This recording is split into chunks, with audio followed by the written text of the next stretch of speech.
Good morning, good morning, good morning. Hi, it's Martine Lissa Malivers. Good morning, Facebook. Welcome. Thank you for being here today. Good morning, my Zoomers. I see you. Peace and blessings. Martine, I'm mute. Oh, chat, I've been talking all this time, y'all. Good morning. Good morning, good morning, good morning, good morning, Facebook. Good morning, my Zoomers. I see y'all. Welcome, welcome. Thank you for your patience. Welcome to my session entitled, I Am Not Your Role Model. What you will need, your coffee, tea, water, whatever it is you drink. We like to stay hydrated. I need something actually. And that's it. Open mind, open heart. No pen and paper today. We're just gonna chat, have a casual conversation. I want to feel you guys out on some things. Again, thank you for being here.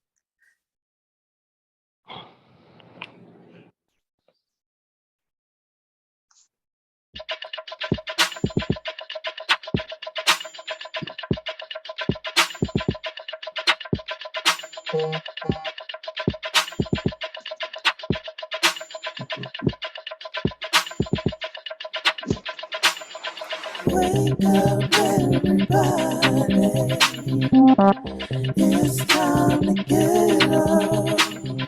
Wake up, everybody. It's time to get up. Stay woke, stay woke, stay woke. It's time to get up.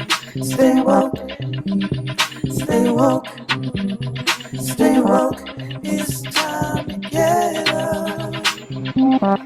We're healing, we're dealing, we're growing. Together, releasing.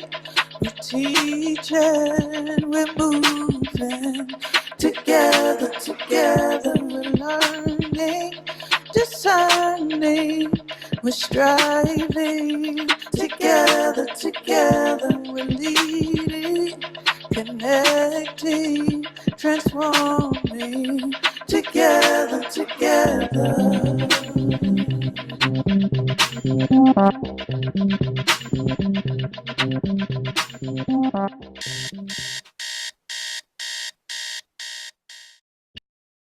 Good morning, good morning, good morning.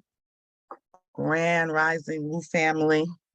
My name is Martine Lissa Malivers, aka the Change Maker. Welcome to day 658, right? Of Woo programming. And my session is entitled, I Am Not Your Role Model. Just to remind y'all, I'm a registered nurse. I have a nonprofit that teaches child sexual abuse. And my purpose is to gain consensus,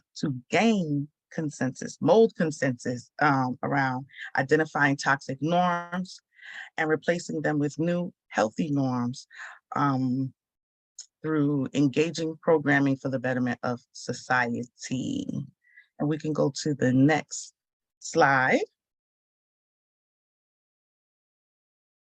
which outlines the toxic norm that I've identified and want to talk about today. That is on the left-hand side, and on the right-hand side is the change that I would like to see. So the toxic norm is perfection is expected of individuals who have made it to the forefront. Often society forces the title of role model onto the unwilling, and every mistake they make is scrutinized and may even lead to their banishment. And the change that I would like to see is realistic expectations of our fellow humans, regardless of their status, and an environment that allows for authenticity, transparency, growth, and forgiveness. And we can move on to the next slide. I want to play a clip for you guys.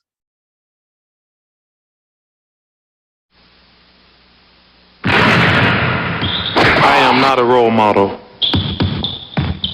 I I'm not paid to be a role model. I am paid to wreak havoc on the basketball court. Parents should be role models. Just because I dunk a basketball doesn't mean I should raise your kids.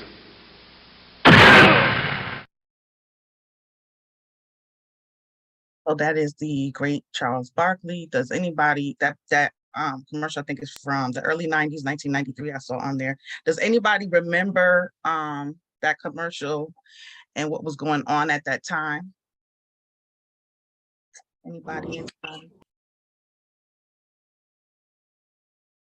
Asking folks to unmute or raise their hands around this commercial. I can start us off and say, I don't remember specifics. I would imagine that there was controversy around how certain celebrities were behaving, possibly in the arena of basketball or other sports.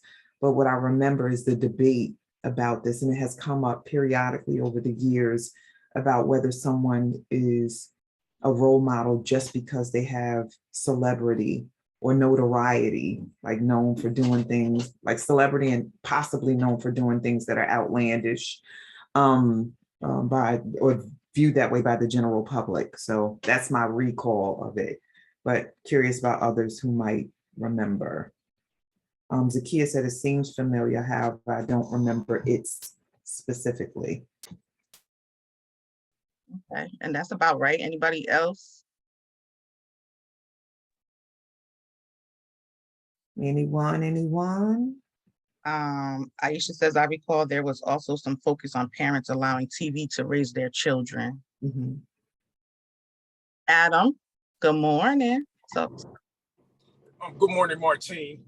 Around that commercial, what Charles Barkley was trying to say is that parents should be able to develop their own value system versus the streets and the society raising their children and feeding them in the process. And also, what Charles Barkley was trying to say is that it's everyone's duty to use their mind and think for themselves in the process. And I'm complete. Thank you. I know I could depend on my one male in this space. I don't know if there's any other males in this space, but I knew the guys would probably remember this. Adam, do you remember what circumstances though were going on? Do you remember anything specific? To me, I believe it was around gangster rap, in my opinion, on how rap music was destroying the minds and the souls of our community, especially in children. I mean, that's my speculation. Okay. So there was a lot going on actually, but especially with the athletes, they I think hip hop culture caused them to be seen more than usual, and things that they normally would do behind closed doors were beginning to be exposed. And anytime a subculture comes up, there's this extra expectation of them because it's like, oh, we're paying you and you need to behave this way. So there was a lot of pushback. One person in particular I remember, but I don't remember the exact situation, was like with Allen Iverson. Yeah. I don't know if it rings the bell for anybody. Mm-hmm. So there was a lot, and they started to stand up for themselves and said, just because we're getting paid all of this money, we shouldn't be held to a higher standard than anybody else, but also, I guess feeling burdened that it was too much for them. So I want to take just read a comment from that video. The commenter says, I remembered when this commercial was airing and people lost their fucking minds over it. This was the early 90s, and the boundaries of what was reported about the lives of athletes or entertainers, politicians, etc., were no longer existent. So no boundaries existed anymore in this person's opinion. Prior to this commercial, a lot of people complained that athletes were no longer heroes or role models like they used to be, and they should live up to that responsibility, not realizing that they never really were. It's just that their off-field antics were left out of the press. Charles was just finally blurting out what was really the worst kept secret about athletes. They may not live up to what your ideas of them should be. So I have a question for the community. Who was the first celebrity or person of influence, could have been somebody in your community, a family member, okay, that you admired and you found out something horrible about them that crushed you or simply shocked you? Anybody share?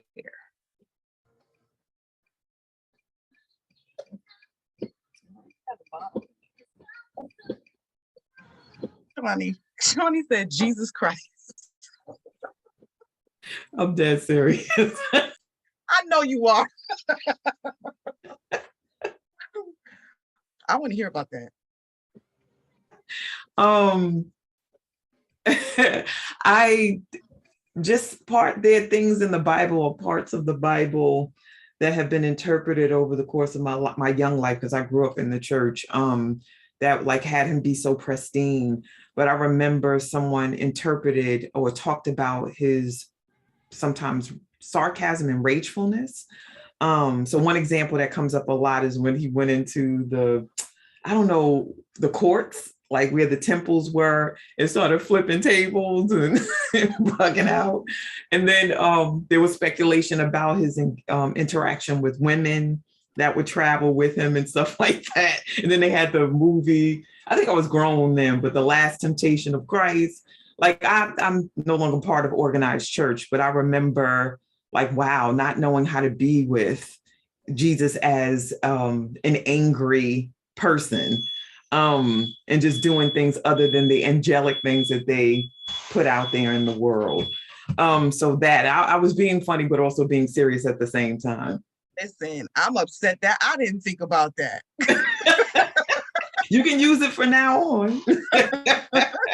That is awesome. That is an awesome example. And there may be people in this space who have no clue what you're talking about, because you know what? And it's so unfortunate. And I'm really upset that I didn't think about that, because that was the whole point, right?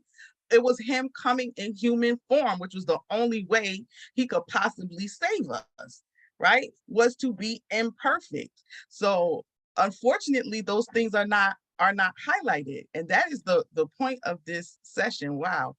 Anybody else devastated? Well, I don't know if you were devastated, Shawnee, but you know how like you have that role model and then you find out something about them, or there's something that they did and it just crushed your world, and you're like, okay, this is not who I thought this person is not who I thought they were. I know y'all have some folk. Come on, family. All right, we have a raised hand. We have Rachel. Yeah, for me, unfortunately, it was my mom at a young age. Seeing her in a certain light and then being exposed to a certain different side of her was traumatizing for me, because I thought in my, PTA doing all of this, and then in the interim dealing with so much, not knowing when I have a poem that says, stop lying about your demons. I see them peeking, showing in your eyes. You understand? Like you could see a person's transformation. And when you see that, it's traumatizing. So but you asked them to stop lying. So how would that affect you if more truth was probably destroy me? It's not something that you expect. You understand? So it's not something that even if you say stop lying, you might want to hear the truth, but do you really want to hear the truth or see the truth? Because you really don't. You might just be saying it in the moment. Well, I might be saying it in the moment. Like, tell me the truth, but am I prepared for the truth at that age? Or am I prepared to hear the reality of the why? And I'm complete. All right. Well, anybody else? Thank you, Rachel. Thank you for that share too, because I get that. Okay, I'm gonna model for y'all. I need y'all to wake up. All right, can we go to the next slide? All right, hold on one sec. So if anybody knows me and the many hats that I wear, I'm a singer, And at some point, I was pursuing that as a professional career. And Whitney Houston was absolutely one of my role models. And I really tried to model myself after her because she just was so regal to me, just to see, I don't want to say a Black woman, but a Black woman in that light, and how she carried herself and how she spoke, down to her hand movements. I was like, wow, I'll never be that clean cut. And, I didn't really know that I wanted to be, especially because I sang a different style of music, but I did, really, really admire her, especially how far she was able to go.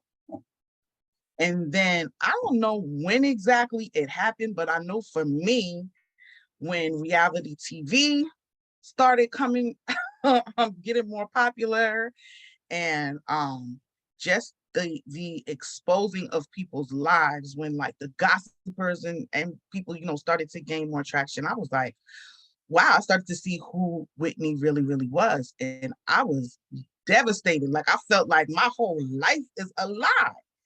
Look at how she really talks. She does drugs. And, this is her famous, unfortunately, famous quote, definitely part of her legacy. And let me not say unfortunately, because I don't think it's unfortunate, the struggles that she went through, but I don't want to say it being shared is unfortunate, because after I was able to process it, it really did help me to learn how to humanize people and accept people for who they are, and then just be kind of jump on the bandwagon with people who are trying to help people, right? Because if we are constantly hiding who we really are, how can we do anything about these demons? So y'all see the quote, I don't know if you remember them, Shawnee reminded me that it was from the Diane Sawyer interview. So this was like in front of national TV. Crack is cheap. I make too much money to ever smoke crack. Let's get that straight, okay? We don't do crack. We don't do that. Crack is whack. And so she basically, You're on mute. that happened. How does that keep happening? Thank you. Yes. I was saying that that she was responding to accusations of being on crack, and she wanted to differentiate. Like, yeah, we do drugs, her and Bobby, but I don't do crack. So that was like it for me. I was like, oh my goodness, what's going on? And we can go to the next slide. So since I was a little girl, this family right here, and Michael Jackson in particular, they were, oh my goodness, role models for me. Absolutely. Like, I envied how they could play instruments, because I played piano a little bit, but I couldn't play. And one of the things that devastated me about this family was that these boys have all this fame and fortune, and they had to be beat into to, get in there. And especially being Haitian, a lot of people will be like, wow, that's the stance that you took. But not necessarily in my personal experience, because my mother was just different, but getting spankings, being punished harshly, it wasn't out of the norm for me. So I was really, really disheartened that it's not. I felt like they didn't appreciate it. And here they're struggling artists out here who are trying to make it, and they didn't appreciate their fame. So these are things that crushed me as a young person. But what I'm realizing, and we can take this down, is that I feel like we definitely have, especially with these movements, the Charles Barkley movement and everything, we've definitely knocked down a whole bunch of barriers, and we've made huge strides, but this is still an issue in our community. We put people on a pedestal. We put these great expectations on them. They feel pressured to hide who they really are, make sure they hide all their vices, and then we prey on them, expose them, knock them down, and sometimes even cancel them. cancel culture is a huge thing now. And I mean, some of it was really good because it was letting people know that you no longer can get away with stuff that you've been getting away with for years. But there was a lot of people who lost their careers or suffered greatly because of one mistake. So I just want to hear from the community. Do you guys have any opinions on this? Does anybody remember now that I showed you mine, a role model that you may have had that disappointed you? Yeah, there's a comment about, well, a few comments. Whitney Houston just sharing, Helen shared that she admired her, and it changed her perspective, but didn't spoil her view. Kenyofu said Will Smith. Sister said Bill Cosby. And then Helen said it isn't their responsibility, it is their choice to be a role model.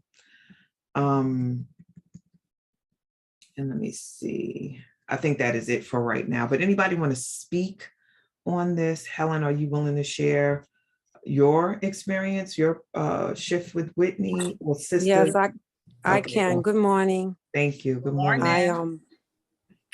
I really, really admired her myself. I thought she was beautiful. I thought she had really powerful music. It crossed all genders, all countries. So I really, really admired her. I felt so and you could possibly hear it in my voice. I felt so disappointed when I saw her reality show, and I started seeing more of the drugs, but I had to also look at her as a human being, and there was a lot of pressure, I'm sure, on her, and no excuse for the drugs, but I still have the view of admiring her for her accomplishments. So I'm not going to tear her down. I'm just disappointed with the outcome of the drugs involved, and I'm complete. I wanted to ask you, because you also said, I think it was you said that it's not a responsibility, it's a choice being a role model. Right. I feel that sometimes we put responsibilities on these celebrities because they have the platform, because they have the money, but it should be their choice to want to do it. And if it's their choice, I think it will come through them more passionately, and not because I am that celebrity or I have that money. I'm complete with that. And so you're saying that being a role model shouldn't be something that happens by default. Somebody should choose to intentionally be a role model. Well, choose in the sense that they feel comfortable and they can stand on it and not be pressured. And if they want to put their money out there, because some of us can be role models, but you don't have to be out there in the forefront. You can just do things like support a particular organization, whether it's financially or putting resources into it. I just feel the pressure is on them, and it should be a choice. That way it comes through more passionately. Thank you. Thank you. And I agree with you, especially that anybody can be a role model. That's something I want to get into too. I feel like it's easier to talk about when we're talking about celebrities and people who are in the forefront, but absolutely. And you gave a very simple example, and I want to get to that in the end, but I want to remember it. You gave the example of somebody simply making a donation. That could be being a role model. So what made them that role model? Was it the content of their overall character, what they do on the daily, or was it just the donation? We'll get into that later. So I saw Sister had her hand up. I don't know if you still want to say something. And then I saw Rachel as well. I don't know if there's anything else in the chat, but Sister, you want to come back? Good morning, sis. Good Morning, morning. Woo family. Woo morning. Woo morning. Um, so I believe that you don't really have a choice whether you want to be a role model. You just, you walk in this world, people look at you. They or children and adults look at you and they decide, wow, I like how this person moves. So you don't really have a choice on whether you're going to be a role model. It's the person that looks at you that chooses whether you're a role model. And I think the biggest celebrity in my mind that gave me the greatest, I just got so depressed. The two were Michael Jackson and Bill Cosby. Michael Jackson was hard because like he was really like a fairy for real. Like he was the first man fairy I ever knew. He was just so magical and just so like just so he was the king of pop. He was just so it was just so hard to even fathom, to even think that he was really taking children and touching children and it just was so hard. It was just too hard to believe. And I just know that we as a people, we just don't want to believe certain things. But for me, when things come up over and over again, there's got to be some validity to it. And then Bill Cosby, oh my God, that was like Bill Cosby. My dad and Bill Cosby resemble each other, right? Mm. And all of the kids on my block, they would sometimes call, they would make comments about how my father would look like Bill Cosby. And then our last name was Hazelwood. So it was close to Huxtable. Mm. So like Bill Cosby was almost like a second dad for real, like to everyone. He's like America's dad for real. And that was like, no, it can't be. They're definitely real. What? They're trying to destroy his legacy. They're trying to do this, like the whole world is wrong. Look what they keep doing to us. Look what they keep doing to our Black men.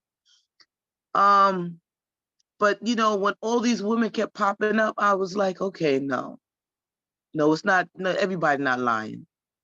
And a lot of people were saying, oh, well, maybe he did do it, but most of them are lying. It wasn't 60 people, maybe 3 or 4 of them, and everybody else jumped on the bandwagon.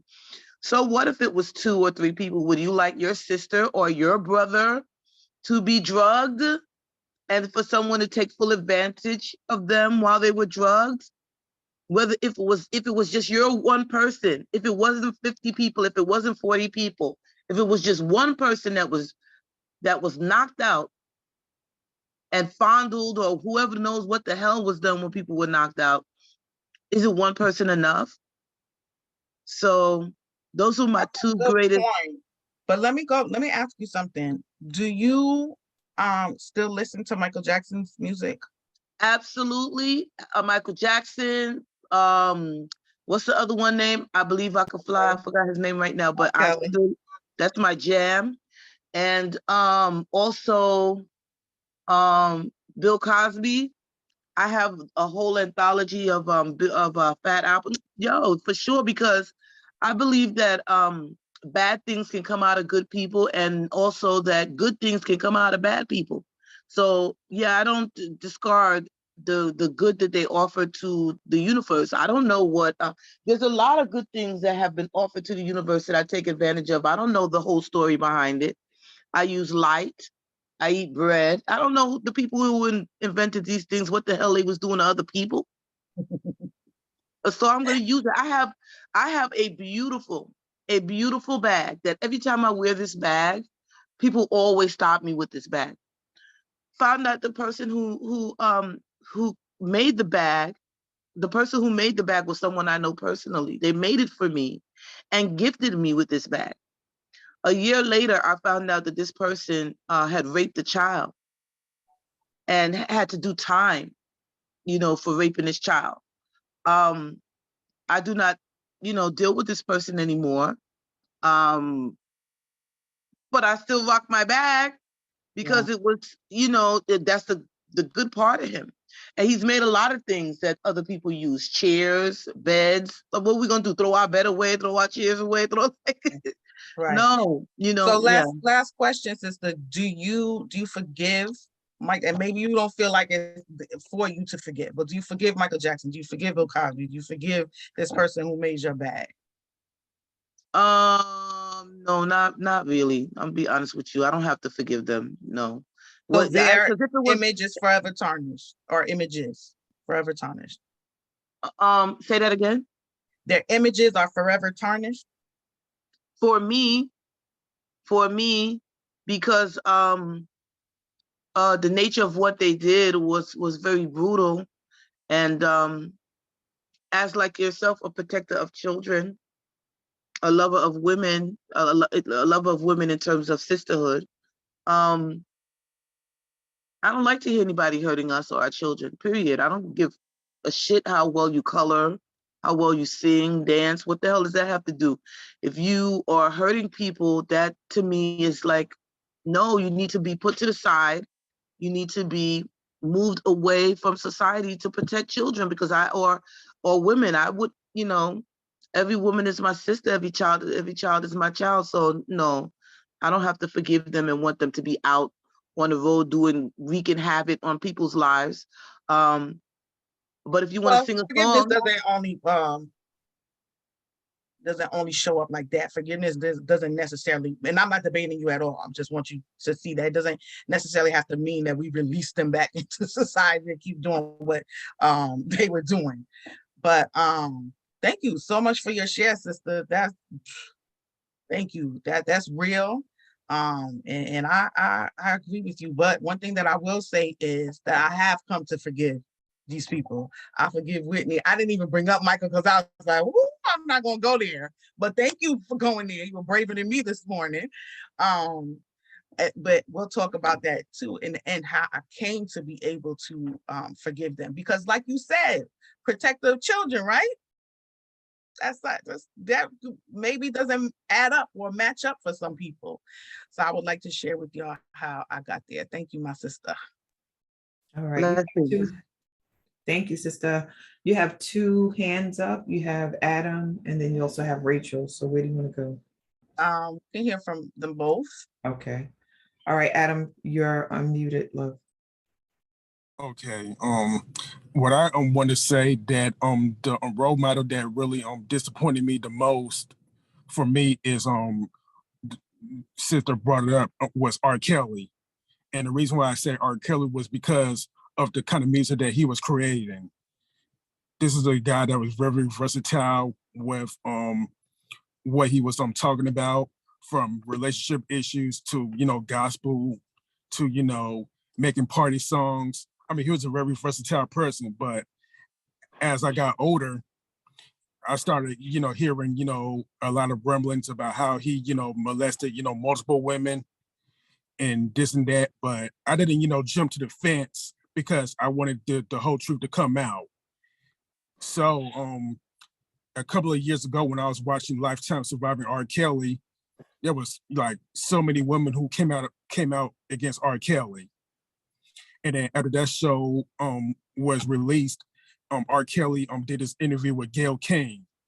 And when he started going on an outburst, then I started saying to myself, oh, okay, he really does have a serious problem.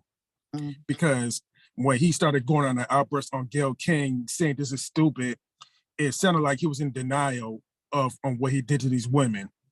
He could have, said, hey, this is what I did. I apologize for what I did to these women, like Deshaun Watson did with the Cleveland Browns. He apologized to these 23 women that he dealt with, and I respect Deshaun Watson for that. And I feel like R. Kelly could have did that like years ago, and then none of this wouldn't be a big of an issue if he would have came clean. I just want you say you respect Washington. How do you feel the rest of society took his apology? I mean, the rest of the society, they can either forgive him or forget about or not forgive him. But my thing about Deshaun Watson is that he was able to come clean and say, I apologize for what happened to these women, But R. Kelly, he was very, passive aggressive. No, I understand that, but what I'm asking is, do you feel like the rest of society took his apology like you did, or do you feel like they still are against him and fought him for the stuff that he did? His apology doesn't matter. I think most of them, hopefully, in due time, will forgive him. But I think it is a certain group of population that will not forgive him for what he did. Yeah, Deshaun because Watson. it's easy to say what somebody should do, but it's really a hard thing, because all they're gonna do is come up with a rebuttal. Well, you're only sorry because you got caught. Yeah. And that may be true, but that doesn't mean that the apology isn't authentic. Sometimes it takes getting caught for that thing to snap, Yeah. We all experience that, but we act like we don't when we're sitting in that chair judging other people. Right. So thank you, Adam. You're welcome, Martine. Thank you. Rachel. Yeah, what I'm thinking about is spiritual warfare is real, right? And nobody's exempt.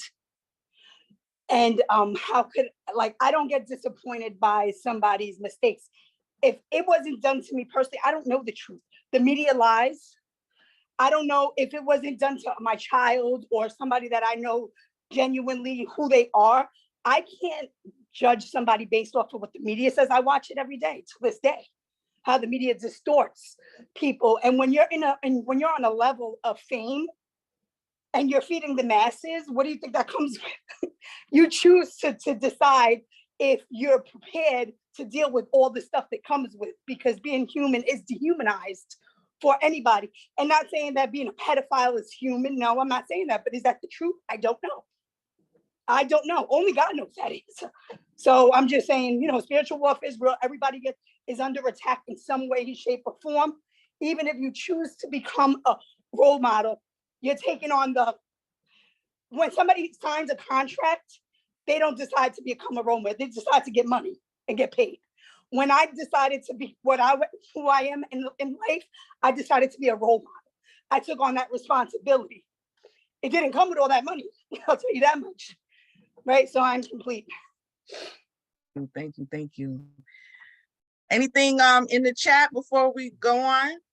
Yeah, there's a lot of comments about this.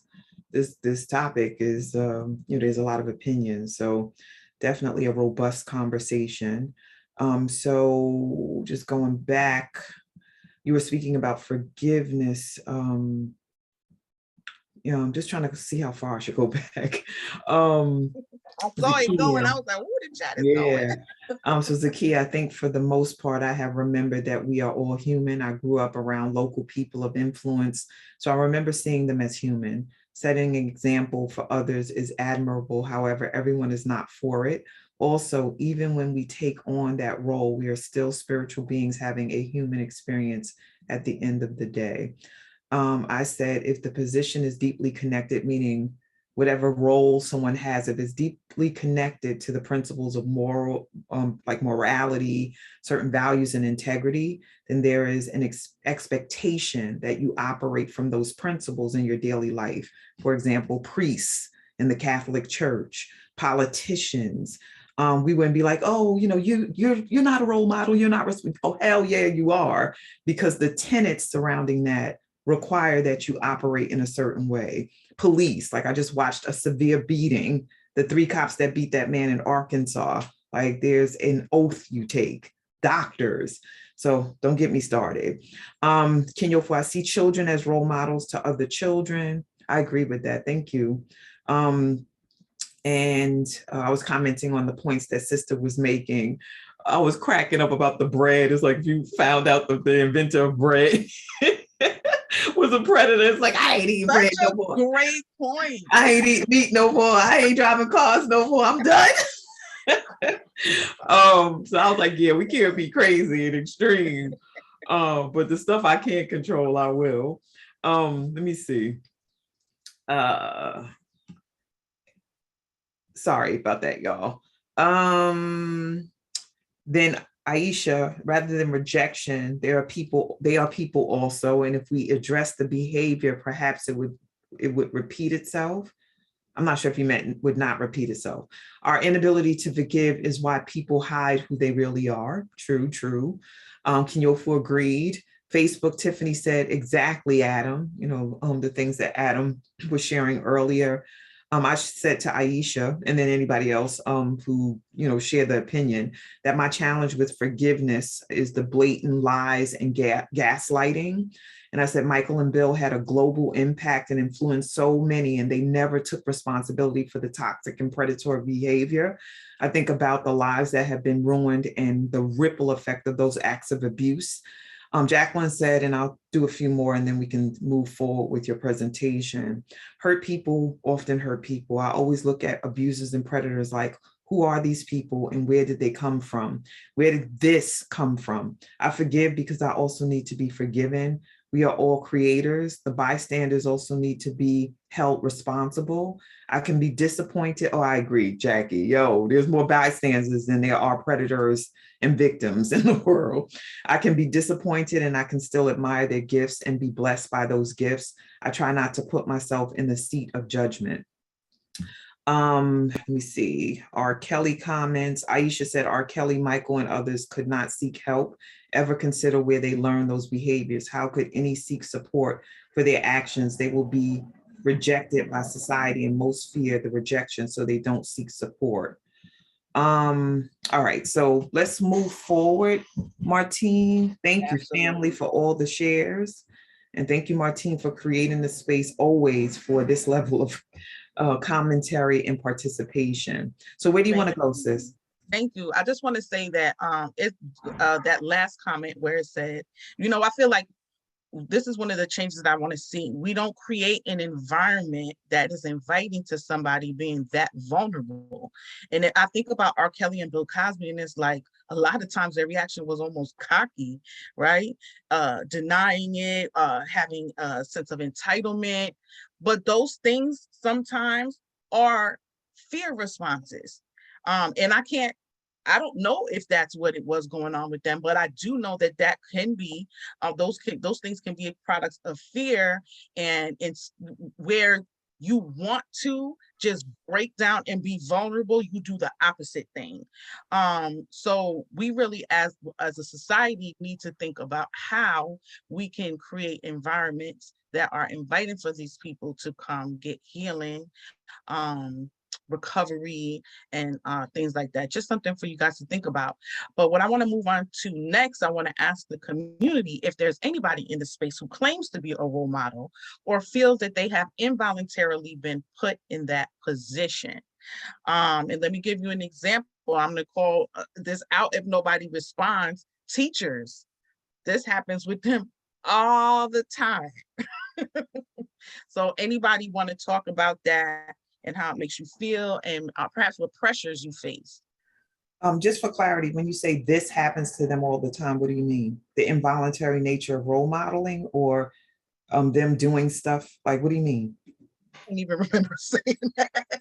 Oh, okay. I just wanted to make sure that we are all clear with what you're saying. So you're saying teachers are put in a position of being role models when they didn't ask. Oh, yes, right. Okay, no, I'm that. saying like that's one of the fields, like you were saying, priests, pastors, but I think as a priest, as a pastor, you definitely want to be, but with teachers, it's a little iffy. It's like, I feel like a lot of them feel like I can portray this between these hours and I can do whatever I want to when I get home.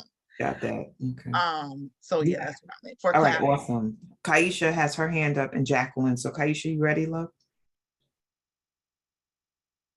Good morning, Kaisha. Uh-oh, some issues with sound, Kaisha. Yeah, we can't hear you. It doesn't even look like you're muted. Yeah, that's so wild. Okay, can you hear me now? That's better, yeah. Go ahead, sis. Okay.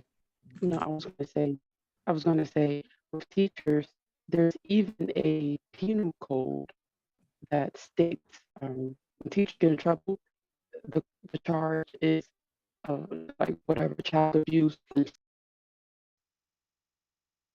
All right, we're having too difficult a time. Yeah. All right, so she'll come back on and maybe the sound will be better. So the next person was Jacqueline. Hey, Jackie. Good morning. Good morning. Hi. Hi. No. Ooh, yeah. When you when you sign up to be a teacher, you sign up to be a role model. I'm sorry to tell you that. I don't care if you don't want to be. If they find out that you've committed a crime or done anything outside of the school hours or whatever the case is, your job is on the line. You are mandated reporter, like a lot of social workers are. I remember there was a social worker in my school years ago, and I consider him a teacher. He did teach classes sometimes, who had issues with children, male children that he was dealing with. And he was a crackhead and he was an alcoholic. And it took a while for them to catch up to him, but they did. And he was fired. And he was also brought up on criminal charges. So when you go into these particular fields, you are told what your position is in local parenti. You're like being put in the place of the parent. So a parent who can be brought up on charges of neglect and abuse and so on and so forth, so can teachers. And a lot of times we have these teachers there, and I won't say who, but we have these teachers there that don't care about certain communities of children. And yet nothing is being done about that. Nothing is being done about that. And a lot of it has to do with the fact that the teaching profession is so, I don't even know how to say it, it's just not respected. And the level of education that you have to get to be a teacher and maintain your position as a teacher is not respected. And it's shown in the salaries and the way that they're treated. I just looked at Roger, what's his name, DeSantis in Florida. He's having military people sign up to be teachers, and he's lowering the educational requirements for people to be teachers. But I never had a lot of faith in the Florida system of education anyway. And I don't want to offend anybody here who may be from Florida. I went through the Florida school system for a moment myself. And it was very racist where I was at. It's not something that you want, because you do want to have to be able to live your life and do what you want to do on your off time. But if they find out that you're doing certain things that would be considered criminal or be considered immoral, which, that definition is a little iffy depending on the society you're in, the community you live in, it is cause for dismissal.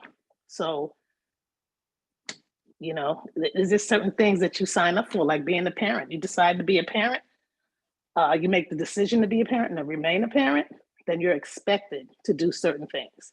And that's you know just this what because it is. you've taught, right? You have experience as a teacher. Oh, I was teaching for 31 years. And yeah, so how and did you balance that personally? And what pressures did you personally face because of things that you like to do outside of school hours? I had to be extremely careful. I had to be extremely careful. I wanted to live my life. What does that mean? Right. So you still did you, but you made sure. That's what that sounds like. Listen, that's none of y'all business. No, let me stop. No, I wasn't perfect. I wasn't perfect. I was not perfect. And I was not walking perfect out here. But I was a parent and a teacher. So I had to be really careful and discreet about whatever I did, whether it was immoral to some or whether it was criminal to some. And that's good too, because sometimes a lot of that stuff is relative, right? And you have all these eyes on you, all these different opinions and walks of life. Oh, please, I got judgment coming and going from family, from husband, from friends, all of that, from my behavior, the way I might act when I'm not in school. And my cousin called me a chameleon. She was like, how can you be this way here and then you're that way there? I'm like, I got a code switch. I got to do everything. I have to do it. I can't go in school talking, cussing and carrying on and acting a fool. I couldn't do that. I wanted to, but I didn't. I bet you did. They almost drove you to it a few times. Oh, Lord. A couple of times I did slip. And believe me, I was reprimanded. So it was hilarious to me sometimes. It was like, sometimes you just want to cuss somebody. It's like, child, You had to find new words. Absolutely. Thank you. Thank you so much, You're Jackie. welcome. Let's hear from Rachel. That's real. We're about to get into some things Jackie just shared too. Kaisha is back. So Kaisha, you ready? Yes. Hello, can you hear me? Yeah, let's see what happens. Go ahead. No, I was just going to mention same thing that Jacqueline said about teachers and coaches as being role models. In the penal code system, there's even a charge that reads child abuse from a person of trust. That lets us, the world know that even the justice system holds teachers and ministers at a higher You were okay. And then I can't, I don't know if you guys can Sorry. understand her, but I know you were saying that there's a penal code. Yeah. She was a child abuse from a Yeah. person of trust. Oh, okay. Yes. And then I couldn't understand you after that, beyond that. Yes, it's just saying that the justice system even holds teachers and coaches at a higher standard. Okay. Yeah. Oh, thank you. Yes, that's why I brought them up. So, and a lot of people make that choice to go into that field, and they forget it? Is it I don't know if you or Jackie can answer this. Is that made clear to you going into that profession? Absolutely. Absolutely. The legal ramifications. Yeah, I'm sorry. Yes, you have to sign a contract. Because some people may say, well, there could be somebody in this space. I didn't know that. That's what we always hear, right? Because sometimes our ambition gets ahead of our logic as far as analyzing ourselves. Can I really do this, right? Okay, we're coming up on that's that. I'm sorry, that's that BS if they say that they didn't know, especially when you go into teaching, because they do make you sign the contract. They actually verbalize Sometimes it. we know something in the beginning, and then it's like, especially how long you've been doing something, how long you've been getting away with something. This is all basic human nature. So yeah, you can become complacent, and you can definitely feel like, oh, okay, well, little by little that stuff creeps in, and you lose your mind. That's what I call it. But yeah, absolutely. Okay, family, we are approaching the 7 o'clock hour Central Time, 8 o'clock hour Eastern Time. If you have to go, I thank you for rocking with me thus far. Like I always say, join the Facebook group, and you can always catch the playbacks. I think my information is in the chat if you want to connect with me. I love facilitating these things. I really want to I want to grow Woo, and I want to go outside of Woo. I really, really love how you guys have received me and how I'm able to have these provocative conversations. So thank you so much, and have a great day. If you need to leave, if not, let's see this session through. So I wanted to share a little bit of my story and my struggles with this thing. I feel like, I know somebody talked about how children can be role models. From a very young age, I was forced into the role model title. I was always that child that parents would say, why can't you be more like Martine? And I would be like, you don't even know me. And that breeds resentment. I had like a friend, she was like my best friend, and her mom treated her so poorly, in my opinion. And she used to always say, why can't you be more like Martine? Look how Martine dresses. Martine gets good grades. And I'm sitting here like, y'all don't know me, and I don't want to be in that role. But it's so crazy because we're talking about knowing yourself and making decisions and considering, the burden of being a role model. I often find myself doing things that make me a role model. I'm a singer. I'm a nurse. I'm a child advocate. I work with children. I'm not a teacher, but I work with children. I'm a single mother. I'm an advocate for single mother. These roles that I slip in and out of often involuntarily put me in the position of role model. But I cuss like a sailor. I can be a hothead. I'm a lover of all things ratchet. Okay, depending on the audience, these characteristics don't usually line up with many of my roles. And sometimes people's expectations of me in these roles are higher than I'm willing to reach or even able to reach. And that's how the idea for this session came about. One of my biggest struggles was founding my nonprofit. Okay, there's like a glamour and glitz behind the words child sexual abuse prevention, in that it's like um I'm a savior, I'm a voice for victims, I'm a superhero, right? And I'm often raised up isolated and I stand alone. And I don't want that. I don't want that. That never was my intention. That's the reason why I chose the business model of a nonprofit. Touch the Rebellion is for the community.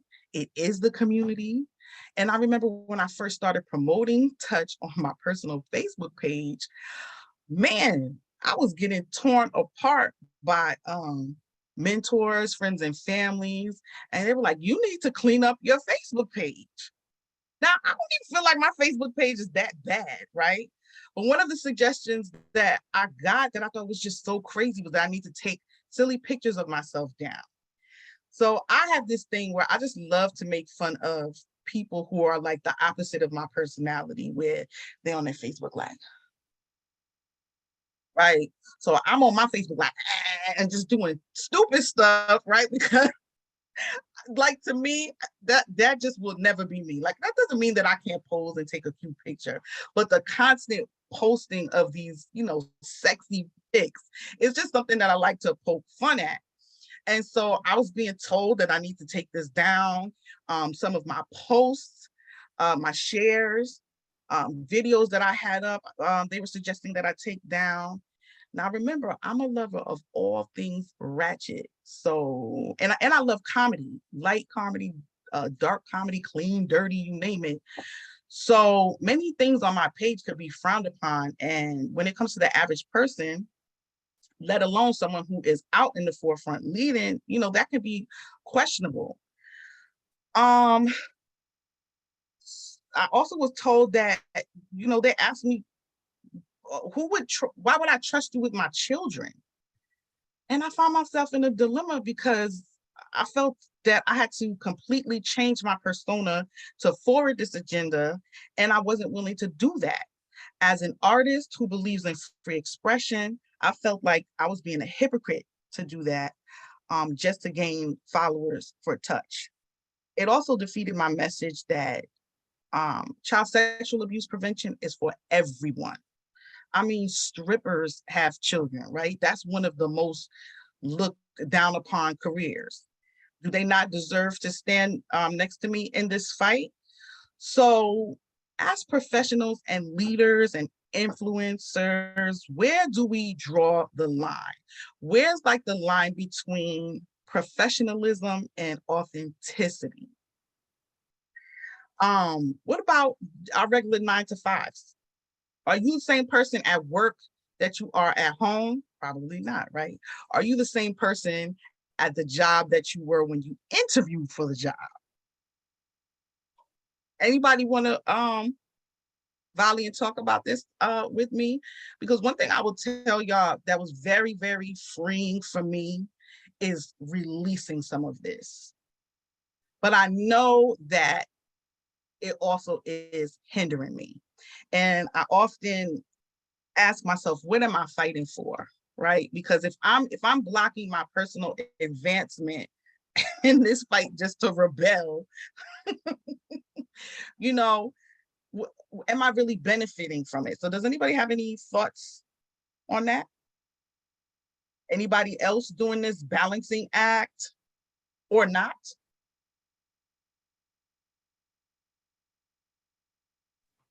Yeah, let's see what voices are out there. Curious about this. Thank you, Martine, for your. Excuse me. You said doing Valentine? Is that what you said? I said a balancing act. that maybe what you mixed up? While being a Valentine, yes. All right. You never know what you hear across the airwaves in these spaces. But I'm curious, family, like, oh, we have a hand up, and it's the Valentine hand. Go ahead, Teresa. No, can you repeat the question so I can answer the question properly? So I was saying, does anybody else struggle with this? Like your persona at work, your persona at home. Are you some people, they're so animated they can't help it. We all have that weirdo at work. So is there anybody out there who doesn't try to balance it at all? And they're like, I'm going to be my authentic self wherever I am. That's what question.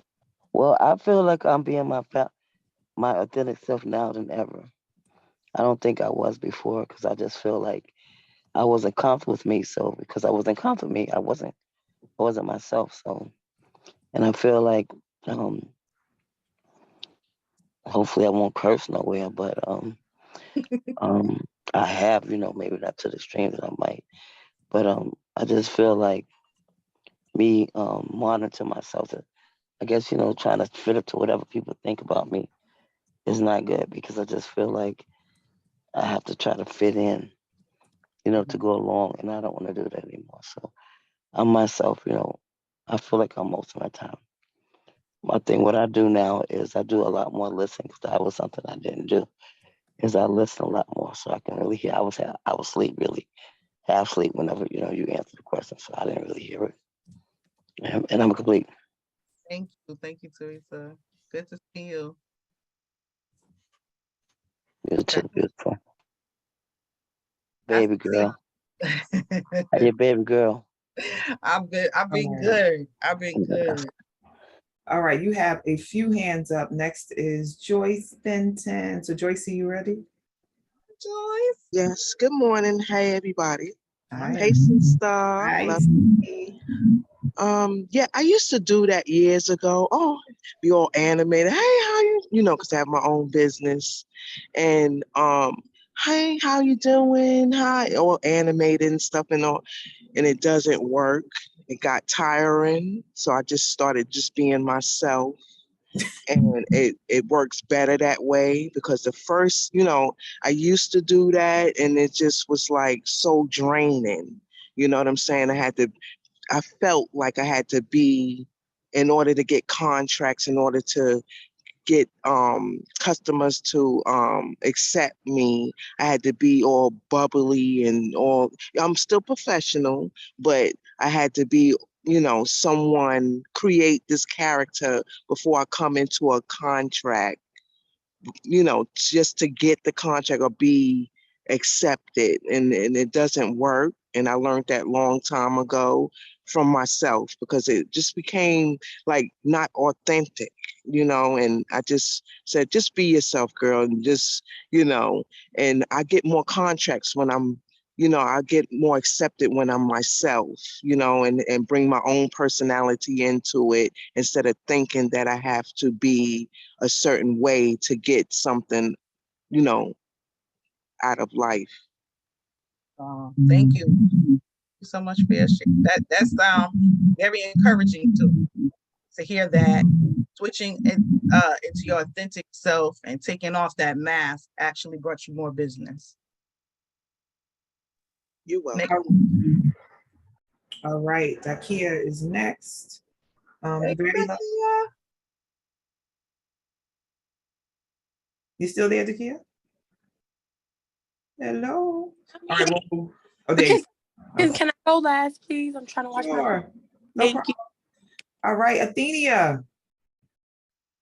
Good morning, family. Hello. Sorry, I'm driving, but I just wanted to jump in because you definitely struck home when you were sharing just about being in different spaces. When I was in high school, going to college, it was, for me, I was 4 or 5 different people. Every place that I went, I was a different person. At school, I was the goody two shoes, the high honors person. At home, I was the mama. At the club, I was the freak. At the church, I was, the saint. So everyone in those different spaces knew me only in that space. And then when I went to college, it was difficult to be that and not have the different areas intermingle, because I went to school with a very small group, and it was like the people who you was at the club with on Saturday night was the same people you saw in church on Sunday morning, and you looking at them like, I saw you last night drinking and on the floor laid out and tonguing and down somebody in the corner. And it's like, you got to a point where you had to mold, and it was like I saw this with white people, and then I saw them like in the boardroom, and I'm like, yo, I know what they used to do when they was in college, and I'm like, and now y'all CEOs of organizations, and I'm just sitting there like, well, but if they can do it, why can't I? Like, why do I need to diminish myself because of all of the different facets of me? And as I've gotten older and where I am in my space now with things. And what I also teach when I do coaching is that people buy or people engage with people who they know, like, and trust. And part of that trusting part is being yourself. And the other part is just getting to know someone who's relative to you. I like to find people who are married, who have children, who are entrepreneurs. Like, that's my circle that I look for.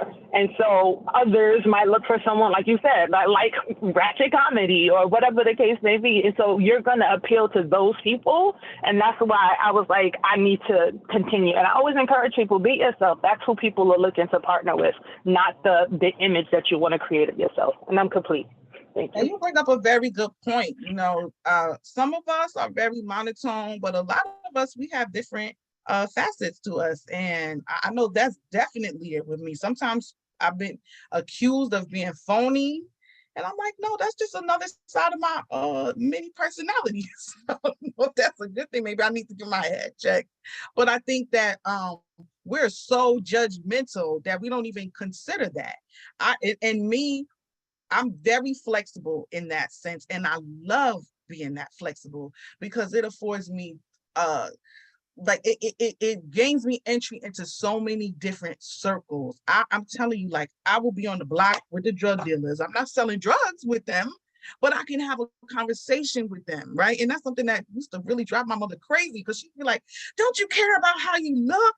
But you don't know what I'm saying to these people. And a lot of times I was speaking life into them, trying to tell them that they could do something different, or maybe there's something that I could relate to them. So that's something to keep in mind too, because again, we create these environments where we're not allowing people to be their authentic selves. And when they mess up, it's even harder for them, to show vulnerability, authenticity, transparency. Dakia, are you ready? I saw somebody else too with a Samsung phone. I didn't see a name. But I don't know if you wanted to put your hand down, but I would like to hear from you. Dakia, you ready? There's a mosquito here tearing me up. Dakia, you on, or you need more time? I'm sorry, yes, I'm ready. I was just saying that the whole being a role model and being yourself. Okay, she fading out. We're having issues with sound, and also folks being able to talk without the icon being unmuted. I don't know if you noticed that, Martine. Yeah, absolutely. Oh, here we go. So she's off mute and then on camera. I'm not sure if we'll be able to hear you, Dakia, based on where you're traveling. Okay. I was saying I'm so conflicted on being myself and putting on different hats and stuff like that, because I don't usually do that. And I my mom used to get in trouble so bad because I would never switch off. Like, I'm like, why I gotta be different? Like, I want to be me. So it was always a problem. I'm like, I'm not doing nothing too crazy that I cannot be myself. Like, I'm like, why did you say that? Because it's true. But it's perception. That's what you think, but somebody else may feel differently. It's so crazy how I'll look at the smallest things, like even when I'm talking about my Facebook page, like what's wrong with that? But it's something totally different for somebody else. And as a young person, you're trying to get into certain professions and stuff, it really is a hard thing to decide for yourself. So Right, like when I go on interviews, I really be myself. I don't like that's what I'm saying. Like I never switch up, and they like me, and I never not got a job. So that's why I'm confused as to why people feel like they gotta change who they are unless it's like really wild. You know, some people have a wild side. Maybe that's the case, but I don't know. Like I always feel like I have to be me, and I don't want to be. You know, like sometimes I'm loud, sometimes I can be quiet. It depends. And what I would say to that, I'm sorry, go ahead, honey. And like even in an interview, you know, they ask you something you passionate about because they love to ask you passionate stuff. And my tone would change then too. So it's like, I don't know. I never really had a problem being me. So I feel you. I've cried during an interview and I got offered that job. So I feel you on that. And what I would say, what I would give advice to anybody who wants it in the space is if it's working for you, continue. But if it's not and other people are giving you nourishment and telling you, you know, not all feedback is good feedback, but if you're seeing that you're not advancing and people are telling you something, you might want to listen. It's something that I really struggled with. Like I told you with my Facebook page. So I didn't take all of the suggestions, but because I felt like I wasn't where I needed to be, I thought maybe that did attribute to it. So I changed some stuff. So if being your authentic self is getting you jobs, you know, there's certain things our elders just can't understand, especially about today. Like my mom doesn't understand how I can take vacation days. I'm like, Mom, that I have vacation days because she comes from, you know, people who didn't take vacation. You know, I'm like, well, what happened to all your days? She didn't even know what I'm talking about. So it really is a personal decision. And on that note, I want to go to the next slide because that's exactly what we're about to get into, Lakia. And, you know, listen up because I might have a few jewels for you. Good to see you too. But I want to talk about code switching. And because of time, I'm just going to read what code switching is. I don't know what it is to you guys, but there is a formal definition of this. I always thought that this was a kind of like a, what do you call it? Like a colloquial term. There you go. Yes, but it's actually a term in linguistics, and it's like the best way I could tell you is like when people speak Kringlish, mixing Creole and English, or Spanglish, mixing Spanish and English. That's really what code switching is. Well, I'm not going to say really, that's the formal definition of it. But the definition that I want to use it for is the modifying of one's speech, behavior, appearance, because sometimes we think code switching is just about how you talk, but it's also about your behavior down to your appearance, etc., to adapt to or diverge from different socio-cultural norms. So in the society that we live in, and when we get up and we go to work, we know what the majority usually is. And sometimes we feel like how we speak at home and how we act with our friends, we need to speak differently in order to fit in or advance.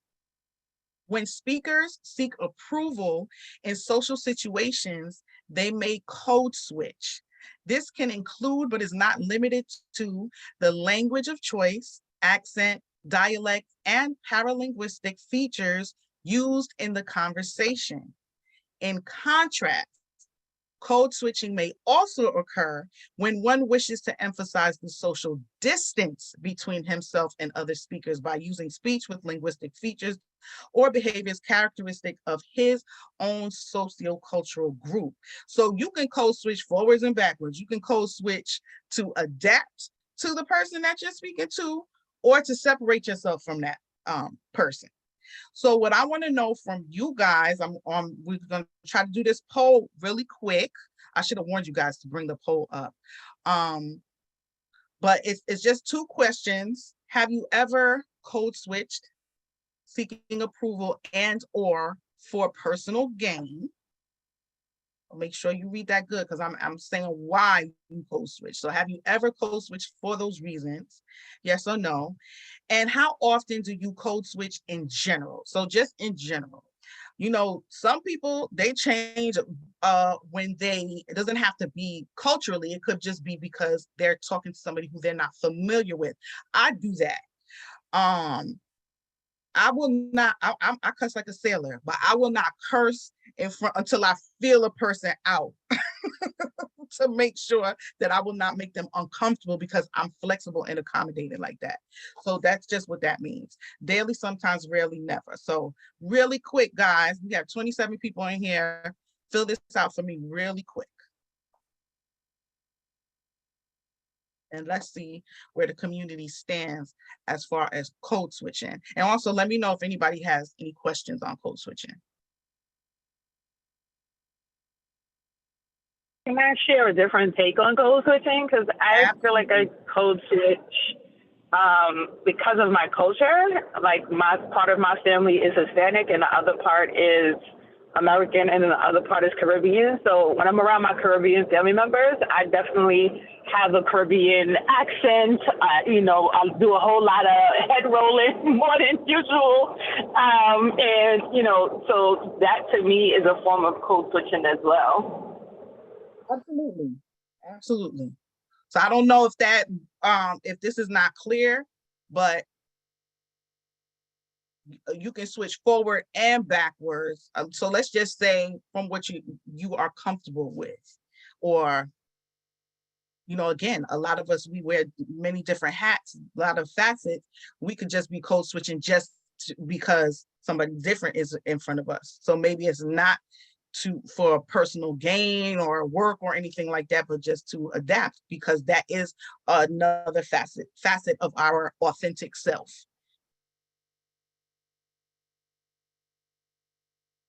Sister says, I code switch every day, all day. I do too. Shawnee says, I view it as a skill, a gift. I love that we can do it. And I am also conscious of how racism and oppression, I can't see the rest, I'm just reading the previews. I assume that you're saying may determine that. Yes. Or yeah, force you to do it. Absolutely. Absolutely. And in my personal journey, that's something that I decided to stop subscribing to. And I have to tell you, it's so freeing. And I'm at a job. One thing that I always said was I could never be happy working for somebody else, helping somebody else obtain their goals. But I never imagined myself working in a hospital either. I worked for a children's hospital. I worked in the #1 heart center in the nation 6 years in a row. And I am my authentic, crazy self, regardless of what you say, Shawnee, when you hear me saying good morning and hello. People, because Shawnee is always making fun of me, like, what is that voice? It's just another facet of my personality. I'm getting them warmed up. You know, I can't just boom, go into it. But I'm telling you, in that office, the Martine you see here is what they get, cussing and all. And it's just been such a great experience turning that place around. And I love how those people accept me. And I'm sure when I work in every environment, and I even think that it probably is holding me back. For instance, there is a management position coming up. And I wonder if I'm seen as professional enough, if I'm taken seriously enough for them to even offer that to me. Even though this job is just a stepping stone, it's not really that big of a deal to me. I don't know if I want a management position, especially at this time, but it's something that I need to think about. You know, being your authentic self sometimes means honoring yourself, which is maintaining where you're getting your bread and butter from. Where are we at with the poll? So I think we're in good space. We have 19 folks that have 20 now out of 23. So we can probably end the poll. Absolutely. All right. Question. Mm-hmm. Is code switching meaning like you change the way you dress because you feel like it, or like today, like I'm very moody, so I don't know if people call that code switching, but I go by my mood. So if today I want to wear floor, I'm gonna wear floor, but then if I want to wear black tomorrow, or like just by my personality, today I might be bubbly, tomorrow I might be just a little mellow. Like I don't know, is that code switching or that's just your personality. No, I could no, never that's just tell your the difference. personality. Let me tell you what would make it Okay. code switching. For instance, the conscious community here in Houston is huge, right? And I don't like, I might put on a head wrap and some garb, not to fit in, but if I was doing it to fit in because I'm going there, that would be code switching. But that's also something that I would wear outside of them. But if I intentionally put that on because I know I'm going to them, regardless of whether or not I'm being authentic, that's code switching. Because I'm switching from what I have on now.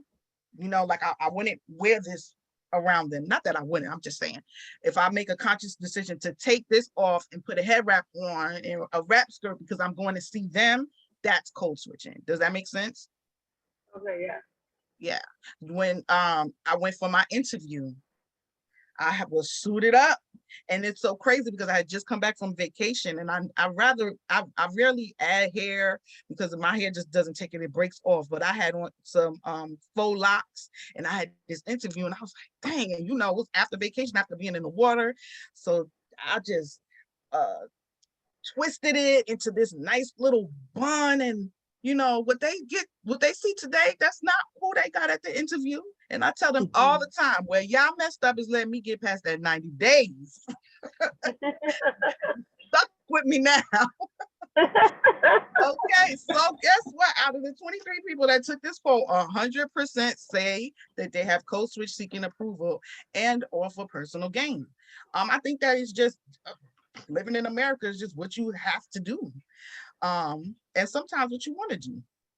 How often do you code switch? In general, most people said sometimes. And 5% said never. So that's a little confusing. That is confusing. It's just one person, but I'm like, how are you? Everybody's 100% code switching, and somebody's like, I never code switch. Maybe they're in recovery, they just don't do it no more. I don't know. And I put that there for the people who would answer that first one, no. So it's very necessary, but again, it's a personal choice. So in all of this, I want to bring in, sister, let me hear from you before I go on. Okay, I'll keep it short. I think that code switching can get a bad rap sometimes.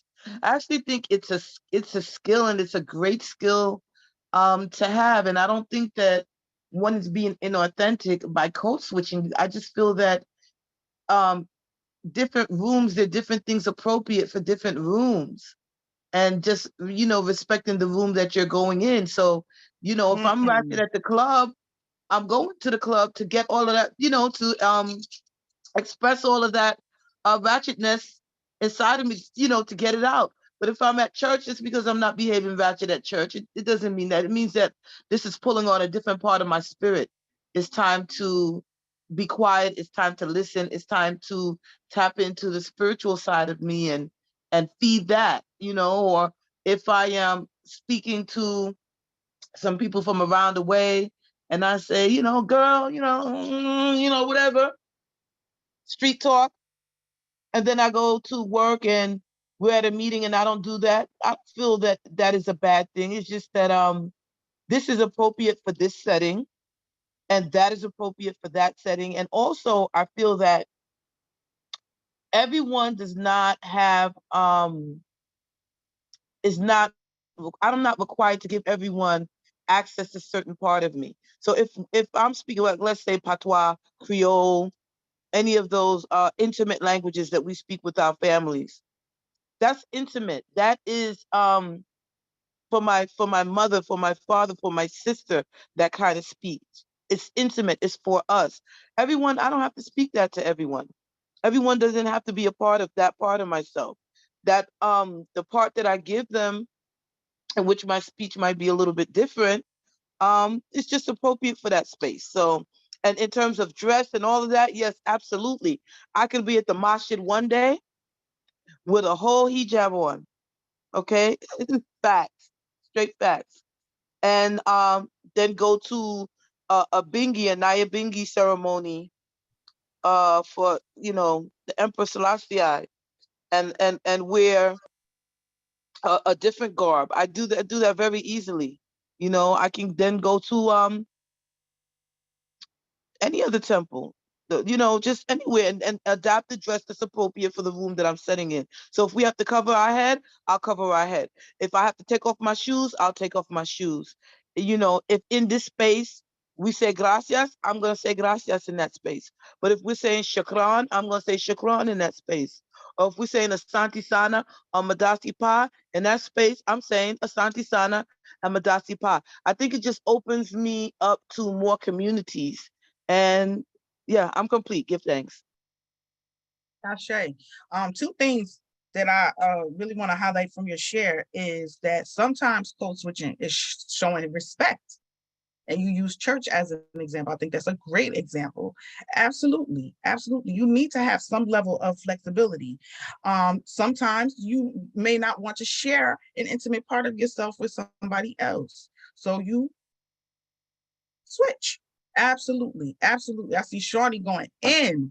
And I'm gonna tell you one of the things that was really, I guess, validated that I was on the right track was when I met Shawnee, right?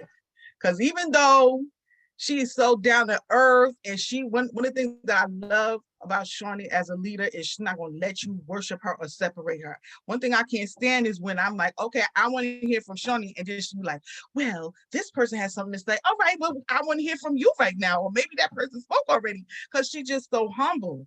But Shawnee is so unapologetic, and I know she's code switches because I've seen her do it, but she's so balanced, right? And she's her authentic self. And you know, Lauryn Hill said, and I add a motherfucker so y'all ignorant niggas hear me, right? And Shawnee says, I add a motherfucker because I fucking want to, right? And it's crazy because usually people who do the work that she does, they don't, I mean, I think we're seeing it more. They don't show that authentic side of them. So then when you're somewhere and you're coming off of an interview and you're just shooting the shit with the interviewer and your mic is on, now people see this whole other side of you and they're devastated.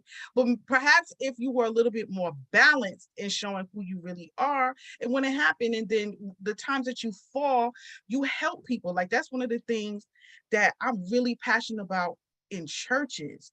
I feel like pastors, preachers' kids, they suffer the most. They have the most pressure on them, right? To be perfect. And when they falter, it's a huge thing, right? And it is because they have more of responsibility than we do. And a lot of times that pressure that we put on them, it forces them to lie or hide things, right? But what if they were able to tell us, look, yeah, I'm a pastor. I'm held to a much higher standard than you, but I'm as human as you. And I messed up. And here's how I messed up. Let's work through this. And they ask for forgiveness. There's a pastor from Florida who has been struggling for years with homosexuality, which he believes is a sin and is wrong, obviously, right? His church believes it. And he got married and he did not tell his wife about this. So now he's the pastor, she's the first lady of the church. And he has an indiscretion and he gets caught. And this is the first time, supposedly, that it was revealed to her. She forgave him. They went to their tight community. They hid it from the church. But, you know, the elders and all the other people, you know, leaders in the church were helping him through it. And he went years without getting caught. Then he messed up and he had a sexual encounter with a man who recorded him, and then that man leaked the recording. And now it's a huge thing. First of all, his church stood by him like, this is not him in the video, because he did not share that with them. He hid it from them. So they didn't even know how to defend him. They really thought that it couldn't possibly be him in the video. So then when it got revealed, the disappointment. But one thing I will say about this man, and I don't agree with all parts of his apology. In his apology, he said that he struggled with this his whole life. He told us that his wife didn't know about it and how he deceived her and all of this stuff. He didn't have to say any of that. And a lot of people will say he's only sorry because he got caught. But I think it's a little bit deeper than that, because he did not have to share all of that with us. And he admitted that this is a constant struggle for him. And I feel like in doing so, he's going to help so many people. And I don't know what that help is going to look like, because you have people who say, if you're gay, you're gay. Maybe it'll be in that aspect. If you can be rehabilitated, you'll be rehabilitated. Maybe it's in that aspect. All I know is that being out, to me, is so much more valuable than the lie that he was living all of these years and the pressure that was put on him. And now his family, I don't even know if that's something that his kids knew about him. He has kids and they're boys. Like, this is a disaster. And of course, one thing that I will say is I saw a lot of his congregation express forgiveness and support for him, but then there's no place for that. There's several pastors on there bashing him and making all of these assumptions. So do we create an environment for people to be that transparent and authentic? I don't know, but there has to be some balance. You can't code switch that much. There's got to be a level of balance. That's the one thing that I would say. And one model besides Shawnee that I would say that I really appreciate, Adam, you want to say something really quick? Because it's after 7:30. Rock with me just for 1 second. I have one more order of business. You want to say something really quick, Adam? I'm sure, Martine. I just wanted to say that the problem that this country has, especially that we don't know how to disagree gracefully. So consequently, when we go into our rants or our bashing of other folks or whatever, and the younger children are seeing that, we forget that we're created rebels amongst our children, and while children rebel, because adults are eliminating the children's ability to express who they really are and whatnot. So I just wanted to say that we really have to be careful how we disagree with one another, because sometimes you may come off as a bully or an attack dog by just over criticizing or bashing them or saying things that you don't really mean, and you can say it in a way that you can hurt somebody's feelings, or you can make someone become very malicious to the point where they want to hurt you and whatnot. So I just want to put it out there. And disagreements too can also be to the other person's detriment. So yeah, you're right. We do need to learn how to disagree gracefully. We need discernment. We need balance. So before I almost forgot about this, let's talk about how, just really quick, because it's 7:37, 8:37 in New York or on the East Coast. I appreciate y'all. Just need a few more minutes. How I came to forgive, especially R. Kelly, because I was one of those people before Me Too. I was part of several movements, because R. Kelly finally got locked up for the things that he did. Mostly, well, what we know about, what I feel like society knows about, are grown women. But there's a lot of underage girls that R. Kelly violated. He used to go to his high school. He manipulated his old choir teacher and he preyed on these young women. And I remember that I took a stance to the point where I banned him from my playlist. And I went really public with this. And because I felt like, and like Sister said, what am I gonna do? Stop driving my car? And sometimes that was people's argument.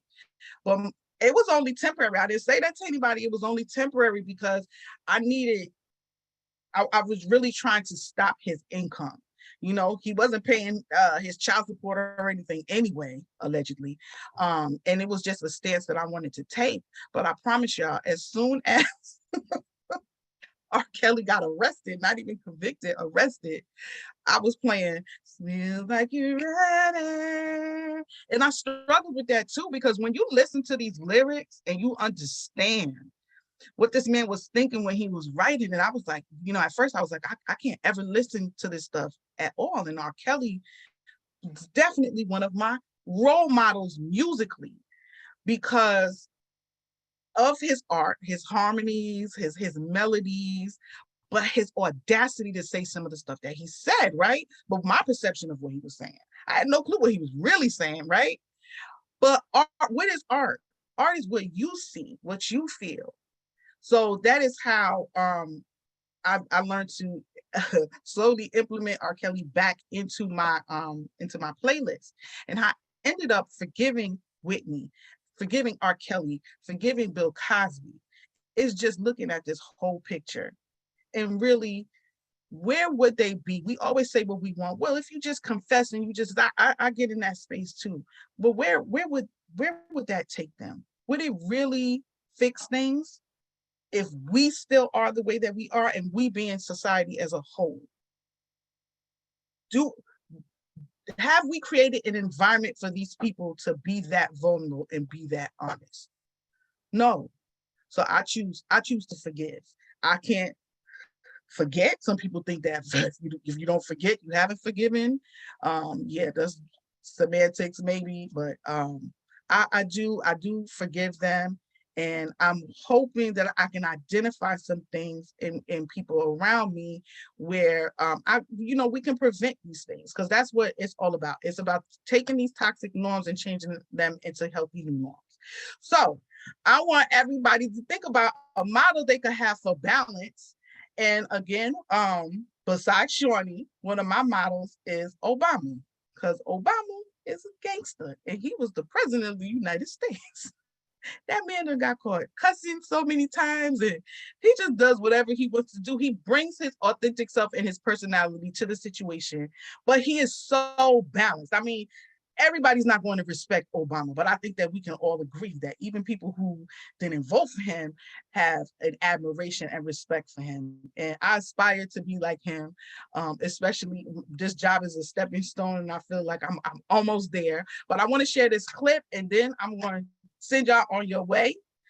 And it's just classic Obama. This is I can't. What do you remember what it was, Shawnee? With the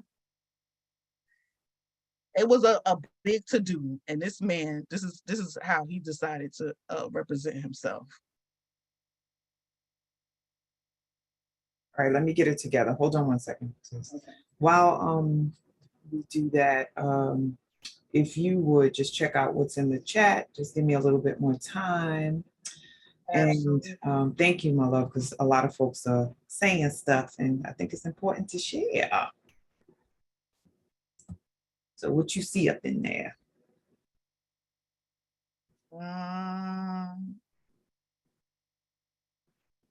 Okay, I'm going from bottom to the top. Okay. Stacy says, yes, arguing is what drains our energy. Disagreeing gracefully is an art. We can all improve in that area. I'm going to be mindful and practice disagreeing gracefully with love, boundaries, and not allowing others to trip me up, so that I am not being a reaction. I need to work on that too. Sometimes we mean well and we're passionate about something, but it's our delivery, and it's the reaction that sometimes even clouds the intention and the message. So thank you for that, Stacy. Ready? You ready? Yep. Okay, great. I want to close on a more serious note. You know, I often joke about tensions between me and the press, but honestly, what they say doesn't bother me. I understand we've got an adversarial system. I'm a mellow sort of guy. And that's why I invited Luther, my anger translator, to join me here tonight.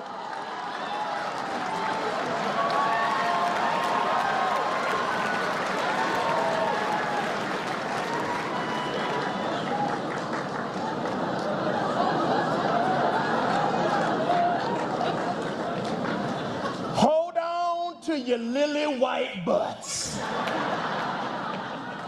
In our fast-changing world, traditions like the White House Correspondents' Dinner are important. I mean, really? What is this dinner? And why am I required to come to it? Jeb Bush, do you really want to do this? Because despite our differences, we count on the press to shed light on the most important issues of the day. And we can count on Fox News to terrify old white people with some nonsense. Sharia law is coming to Cleveland, run for the damn hills. Y'all's ridiculous.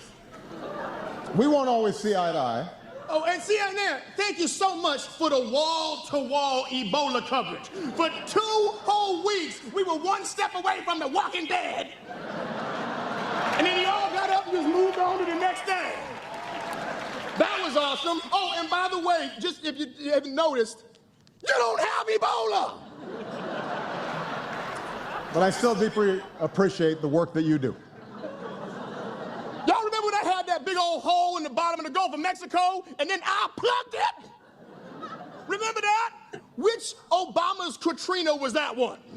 Was that 19 or was it 20? Because I can't remember. Protecting our democracy is more important than ever. For example, the Supreme Court ruled that the donor who gave Ted Cruz $6 million was just exercising free speech. Yeah, it's the kind of speech like this. I just wasted $6 million. And it's not just Republicans. Hillary will have to raise huge sums of money too. Oh, yeah. She gonna get that money. She gonna get all the money. Khaleesi is coming to Westeros.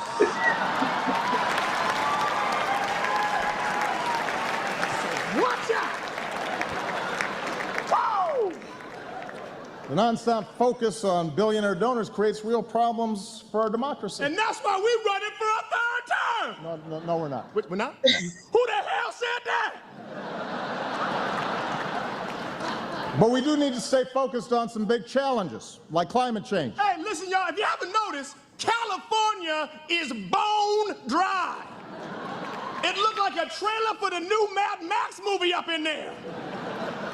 Y'all think that Bradley Cooper came here because he wants to talk to Chuck Todd? He needed a glass of water. Come on. The science is clear. Okay, you can stop it, The Sean. science is clear. Ooh, y'all can look that up. Listen, when I first saw this, I thought this was a joke. I said, there is no way this is real. Like, I was like, where's the green screen? I said, this man really did this. I don't remember this. I have a really bad memory. Maybe I think I will remember this. But that was really, really daring. I think that's probably the most daring thing I've ever seen him do. It goes down in history. They've compared this stunt to what other presidents do. And if you look at that crowd, there's some people who just were not feeling it. And the fact that he was able to keep such a straight face and stand behind that, because everything that what's his name, Kev Peel, whatever he's saying is what Obama is really feeling, and we know it already because we've caught him saying stuff, when he thought his mic was off, he just let it all out. He let his frustrations out with the press in a funny way, and I just feel it was so balanced, and he's just such a model for maintaining your authenticity while still forwarding your mission. And one more thing, really, really quick, if you could bring up the last slide, I just want to go over role model, and then I'm gonna leave you, I promise. Because I think that we abuse this word, right? A role model is someone who others may try to emulate or look up to because they are efficient or skilled in some way. This is Merriam's dictionary definition, okay? A role model is someone who others may try to emulate or look up to because they are efficient or skilled in some way. Not always, some way, right? We often have role models because of one particular thing, right? Whitney was my role model because she had a beautiful voice and her stage presence was just awesome, right? But she's a whole person. That's not her whole person. So when you have a role model, keep this in mind. And when they show another side of them or they falter, let's be a little bit more gracious. And that's all that I have for y'all. Thank you so much for rocking with me. I love y'all. And next session. Yeah, thank you so much, Martine. I just wanted to say something about that last slide. Because of how words get shifted in society, I never thought about the word role and role model. I just never did. it just, the two words, it's not even a compound word. They're two separate words. And I'm like, okay, I think of Maya Angelou, and there's a lot of things, roles that I can pull from Maya. Her as a poet laureate, because I'm a poet, I love words. Her as a Black woman leader. I'm a Black woman leader. She's a role model for aging gracefully and powerfully. So there are many things that I can pull from her. But I'm like, yo, when they say a basketball player is a role model, I think of the role of basketball player, but then people try to make them teacher, mentor, guide, and that's where we get tripped up. So thank you. That part. Absolutely. A person whose behavior in a particular role is imitated by others. Yeah. Thank you. I like that you dribble that ball. That's what Charles Barkley said too. That's my only job. That's why I'm in the forefront. Yeah. And you might get other aspects of them because they do multiple things. One of the things about some of the stars today is that they, in multiple roles, they might be acting, dancing, doing all kinds of stuff, but we collapse it all together and then get upset when they are an abuser of their mate, or they're using drugs, or they're sexually deviant or whatever. But it's like, but they played the hell out of that bowl.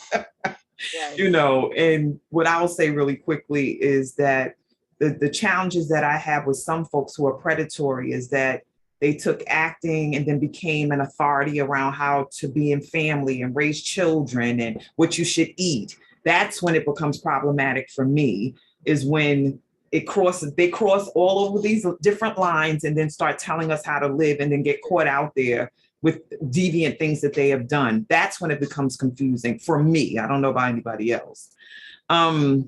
So here's your contact information. Anything you want to say about this? And Kenyofu will drop this in the chat as well. Yes, hit me up. Always looking for partnership. You guys have been to my other sessions, hopefully. I've had some people reach out to me. Let's connect. Love offerings and donations. Money makes the world go round. So is just wonderful, a beautiful programming. There's so many different facets of so many. It's an umbrella over so many other things, and it needs money to keep going. So please consider donating. Zelle QuickPay, so leadershipdevelopment@gmail.com, or Cash App $Spirit of a Woman, code hashtag 658MM. If you would like some of that donation to go towards me, I usually take my donations and just give them to the nonprofit. So your donations are honored and respected. You also have the option for monthly automated love offerings and donations. You can use the links that Shawnee is dropping in the chat right now to have the money come out of your account automatically every month. Don't have to think about it. $25, $50, $75, or $100. So please consider making monthly donations so that we have a budget to work with. I would love to see Woo grow.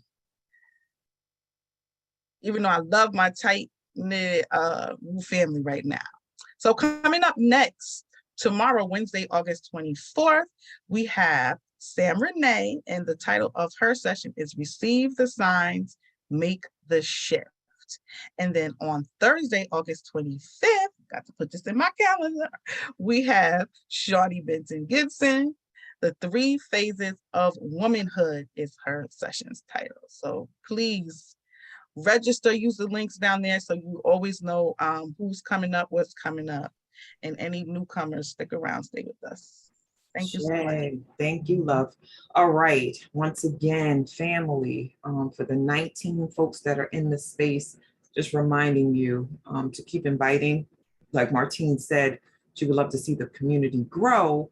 And the only way that happens is if we're inviting folks. Sometimes we can get very comfortable in this space. It's like, I'm here, let others find out, but they won't find out unless you're talking about your experience of transformation and how you got here. So if you are here for the first time, or if there were folks earlier that were here for the first time, please encourage them to come back if you invited them. And then also remember that in this community, 5 days a week, and every day really, because it doesn't stop because we're off, we're here to learn, elevate, and ascend. And so keep sharing that far and wide so that we can do that more comprehensively with more people from different walks of life in this space, some being role models too. Our schedule for the week is 5 days a week. We have 2 days of short offerings. I call them appetizers. And then we have a full meal, an entree on 3 days out of the week. So Sunday, Tuesday, Thursday, the full session, 7 to 8:30, like we have today, with a little extra time given by Martine. And then Monday and Wednesday, 7 to 7:30. Sometimes we get extra time on those days, but the bottom line is that we are here from Sunday to Thursday, offering these transformative messages, themes, skill building activities, experiences for your growth, development, and transformation. And if you want to be reminded daily about us being here, you get to type in 74121, almost like a phone number, and then in the message box, put Woo Nation in caps, send off the text, and then you'll be added automatically to our automated texting system.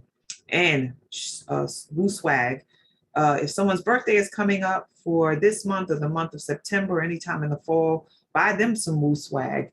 Who wouldn't want a message that says, wake up, everybody, like see me, know me, celebrate me, carrying a bag about waking up, having an image about ascension. Look at that. It's like a being, a bird flying into the sun, so they can continue to transform and elevate and be the best that they can be. So get your swag, wear it well, talk about it, manifest. And then moving forward, just thank you. Stay in touch, family. Stay in touch, heart, mind, and spirit. If you're able to meet up, because we have folks in this community that do touch each other literally, so that we can keep growing and getting closer as a community. There are folks in this space that I've never, ever met in person, but I love them to life. They're my family. And so utilize all of these links and registrations that are being dropped in the Zoom, as well as the Facebook thread, so that you can be in the know and be engaged in the wake up or the woo manifestations and the nourishment that we provide in this space. So now we get an opportunity to celebrate our sister who's done an incredible job, as she always does. So proud, so grateful, so humbled by her. And she's one of my role models too. So it's a reciprocated energy. Showing me how to experience pleasure and joy. And I love her and love it. All right, so come off mute, family. Yo, We love Geisha. you, Queen Martine. Thank you. Thank you. Your hair is shining. Your skin is popping. Thank Thank you. Thank you, Martine. This is just We love you, Shawnee. Thank Love you. you Thank you, too. all the admin team. Thank you, Kid Yobu. Love you thank so you, thank much. you. See y'all in space soon. Thank you for this conversation. I will learn. be Yes, telling brilliant people to conversation. Thank you so much. rewind it As and listen usual, Have a great Martine, you day. killed it, Thank you, girl. keep Martine. Always sharing. do. The fire. Great It's always here conversation. being in the space with you. And Thank you. I will work on being Getting more you ready for your understanding of multi-millionaire company, our girl. so-called role models. I'll Yes. be more understanding of them. I Clearing. can't say I'm a completely forgiven, but I will be more understanding after having this opportunity to flush it all out. So everybody have a woo morning and see you tomorrow. Yes. Have a great Stay week. woke. I love Stay woke, y'all. family. Stay woke.